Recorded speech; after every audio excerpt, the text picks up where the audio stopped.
एक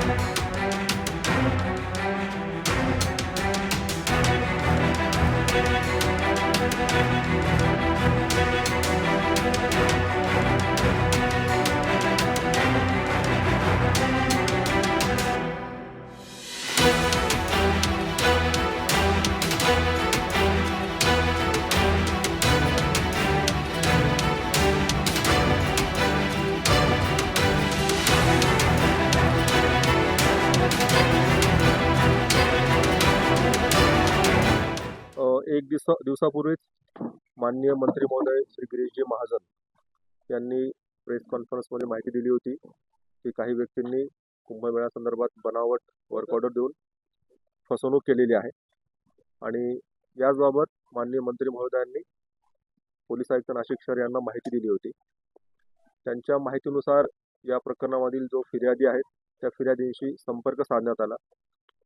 फिर्यादीशी संपर्क साधून फिर्यादींच्या सांगण्याप्रमाणे गुन्हा दाखल करण्यात आला। या प्रकरणामध्ये जे फिर्यादी आहेत त्या फिर्यादींची आणि त्या आरोपींची नाशिकमध्ये ओळख झाली आणि त्यांना कुंभमेळ्याच्या कामासंदर्भात काम देण्याचं आश्वासन दिलं, खोटं आश्वासन दिलं आणि या संदर्भात त्यांनी बनावट वर्क ऑर्डर तयार केल्या। बनावट वर्क ऑर्डर तयार करून त्यांना काम दिल्याचं दाखवलं आणि त्यांची फसवणूक केली। या कामासाठी किंवा हे काम देण्याचं त्यांना आमिष दाखवून त्यांच्याकडून 3,05,00,000 रुपये या आरोपींनी घेतलेले आहेत आणि खोट्या वर्क ऑर्डर, ज्या वर्क ऑर्डर निघालेल्याच नाही आहेत त्या वर्क ऑर्डर त्यांनी या संबंधित आरोपींनी या फिर्यादीला दिल्या आहेत। या वर्क ऑर्डरची जे त्यांनी दाखवलं एकूण 591 कोटींची कामं दिली असं त्यांना फिर्यादींना दाखवलं, परंतु या प्रकारचं कुठलेही वर्क ऑर्डर नसताना, कुठलेही टेंडर नसताना फिर्यादींची या आरोपींनी फसवणूक केली आहे। फसवणूक करून त्यांच्याकडून खोटे त्यांना वर्क ऑर्डर दिल्याचं दाखवलं, त्यांना खोटे डॉक्युमेंट्स बनवून दिले आणि त्यांच्याकडून 3,05,00,000 रुपये घेतले म्हणून 3 गुन्हे दाखल करण्यात आलेले आहेत आणि या 3 गुन्ह्यांमध्ये 2 आरोपींना अटक करण्यात आलेली आहे। पुढील तपास सुरू आहे। हे आरोपी जळगाव जिल्ह्यामधील जामनेर येथील आरोपी आहेत आणि त्यांना अटक करण्यात आलेली आहे आणि पुढील तपास सुरू आहे।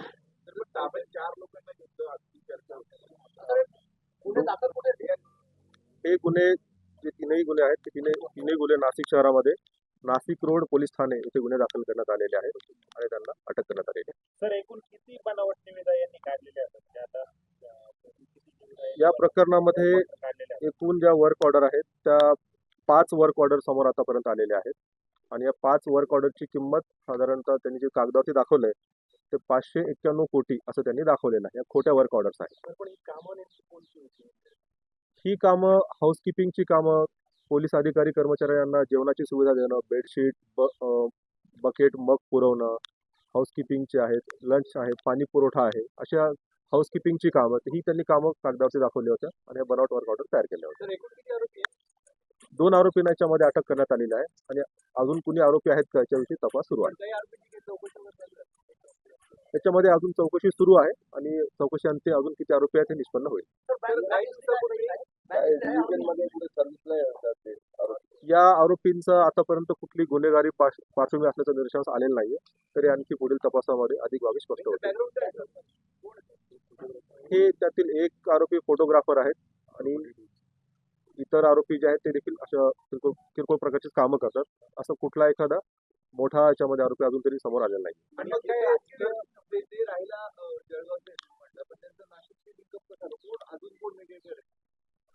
आता प्रथम दर्शनी ह्या आरोपींची आणि या फिर्यादींची ओळख नाशिकमध्ये झाली होती, त्यांची नाशिकमध्ये चर्चा झाली होती। नाशिकमध्ये त्यांना काम देण्याचं आश्वासन दिलं होतं, त्यांना वर्क ऑर्डर दाखवल्या होत्या। त्यांचं आणखी इतर काही कनेक्शन आहे का याच्यावरती तपास सुरू आहे। तर इतक्या हुबेहूब पद्धतीने त्या बनावट वर्क ऑर्डर तयार करण्यात आलेले आहेत, प्रशासनाशी संबंधित कोणी आहे का जो त्यांना मदत करत होता, त्याच्याकडे काही संपर्क होता? प्रशासनाचं याच्यामध्ये कोणी समर्थ असल्याचं समोर आलेलं नाही।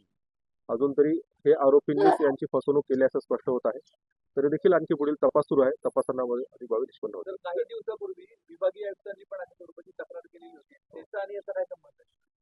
ती घटना आणि ही घटना प्रथमदर्शनी वेगळी वाटते, त्याचा आणि या घटनेचा सध्या तरी परस्पर काही संबंध दिसून येत नाही. त्यातले काही आरोपी पकडले होते. त्यातील आरोपी त्याच वेळेस अटक झालेले आहेत.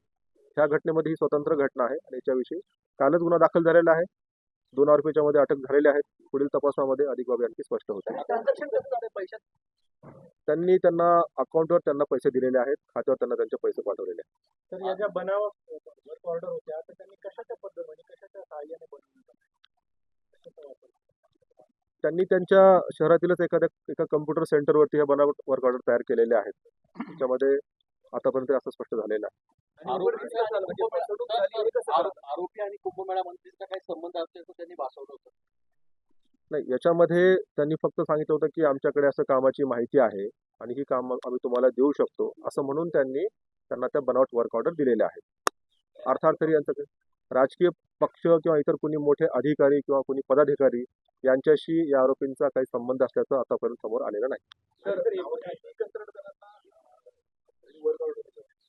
त्यांनी ह्या प्रकरणामध्ये 3 आपण गुन्हे दाखल केलेले आहेत. तर 3 व्यक्तींना त्यांनी ह्या खोट्या वर्क ऑर्डर दिल्याचं समोर दिसून आलेलं आहे. त्यांच्या लक्षात कसं आलं फसवणूक झाली आहे हे कसं लक्षात आलं? परत आरोपी त्या फिर्यादींना कळाले की ह्याचं अजून काम निघालेलं नाहीये, अजून या गोष्टीचं टेंडरच निघालेलं नाहीये. टेंडर नसताना कुठल्या गोष्टीची वर्क ऑर्डर निघू शकत नाही असं जेव्हा त्यांच्या लक्षात आलं त्यानंतर त्यांनी आयुक्तांची सही कशी आहे त्याच्यावर? ज्या वर्क ऑर्डर आहे त्याच्यामध्ये डिजिटल साईन आहे. डिजिटल साईननुसार त्यांनी ती वर्क ऑर्डर केलं असं दिसतं. केदार साहेबांच्या सह्या आहेत. डिजिटल सिग्नेचर ते तुम्हाला आम्ही शेअर करू. अध्यक्ष आरोपींची नावं प्रेसमेंटमध्ये नमूद केली आहे, ते तुम्हाला प्रेसमेंटमध्ये भेटेल. याच्यामध्ये जे 2 आरोपी अटक झाले आहेत तर एकाचं नाव आहे तनय अनंत महाजन. दुसरा जो आरोपी अटक आहे त्याचं नाव आहे नरेंद्र तोताराम महाजन. दोन्ही महाजन आहेत. महाजनांकडून महाजनांच्या फसवणूक पद्मय जो आहे त्याचं इथे असं म्हटलं जातं की तो महाजनांचा नातेवाईक असल्याचं बाबतीत मुंबईत पण असेच व्यवहार करत होता आणि नाशिकमध्ये पण त्यांनी तेच म्हटलं. सध्या तरी या प्रकरणामध्ये असं काही निदर्शनास आलेलं नाहीये. सध्या या प्रकरणामध्ये कोणत्याही मोठ्या व्यक्तीचा, अधिकाऱ्याचा, मुळाधिकाऱ्याचा काही संबंध किंवा त्यांच्याशी काही संबंध आरोपींचा असल्याचं समोर आलेलं नाही. आरोपी म्हणजे जागेवर मिळून आले का त्याचा शोध कसा घेतला? आरोपींचा शोध घेण्यात आला, आरोपींची माहिती मिळाली, आरोपी स्पेसिफिक ठिकाणी होते, त्या ठिकाणी पथकं पाठवण्यात आली आणि तिथून आरोपींना अटक करण्यात आली. कुठे कुठे आरोपी कुठे आले? ते तपासानंतर आपण परत स्पष्ट करू. सध्या या गोष्टी तपासाच्या अनुषंगानं सध्या सांगता येणार आहे. त्याच्यामध्ये अजून काही अटक होऊ शकते? तपासामध्ये निश्चितच अजून काही याच्यामध्ये आपण आता सांगू शकत नाही की फक्त 2 प्रकरणावरती आरोपी थांबतील किंवा 2 आरोपी प्रकरण थांबेल. तपासामध्ये आणखी ज्याप्रमाणे पुरावा मिळेल, ज्याप्रमाणे आरोपी स्पष्ट होतील त्याप्रमाणे कारवाई केली जाईल. काही जप्त केले आरोपींकडनं आतापर्यंत काही मिळून आले नाही.